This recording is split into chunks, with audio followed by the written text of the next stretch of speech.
உலகம் என்றில் முதல் செய்தி வாஷிங்டன் போஸ்ட் பத்திரிகையில் வந்திருக்கக்கூடிய செய்தி. சர்க்கரை அடங்கிய பானங்களை இளைஞர்கள் அதிகமாக குடிக்கிறாங்க அப்படிங்கிறதான் செய்தியின் சாராம்சம். 4 நாடுகளைச் சேர்ந்த ஆராய்ச்சியாளர்கள் 1990 2018 வரையிலான காலகட்டத்தில் 3 முதல் 19 வயதுடைய 14 லட்சம் குழந்தைகள் மற்றும் இளைஞர்கள்ட்ட நடத்திய ஆய்வில் சர்க்கரை மற்றும் இனிப்பு பானங்களுடைய நுகர்வு 23% அதிகரிச்சிருப்பதை கண்டுபிடிச்சிருக்காங்க.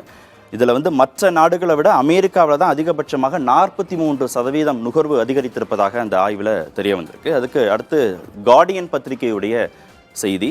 அடுத்த 4 ஆண்டுகளில் மனிதர்கள் செவ்வாய் கிரகத்திற்கு செல்வார்கள் அப்படின்னு எலான் மஸ்க் சொல்லியிருக்கக்கூடிய செய்தி. விண்வெளித்துறையில் வெற்றிகரமாக செயல்பட்டு வரக்கூடிய தனியார் விண்வெளி ஆய்வு நிறுவனத்துடைய நிறுவனர் எலான் மஸ்க் அவர் சமீபத்தில் ஒரு பேட்டி கொடுக்குறாரு. அதில் அடுத்த 4 ஆண்டுகளில் மனிதர்கள் செவ்வாய் கிரகத்திற்கு செல்வார்கள் அப்படின்னும் அடுத்த 20 ஆண்டுகளில் அங்கு நிலையான ஒரு குடியிருப்பு ஏற்படுத்தப்படும் அப்படின்னும் சொல்கிறாரு.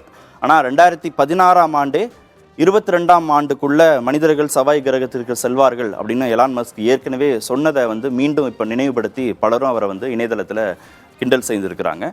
புது புது அர்த்தங்கள் நிறைவு பெற்றது. மீண்டும் நாளை சந்திக்கலாம். நன்றி, வணக்கம்.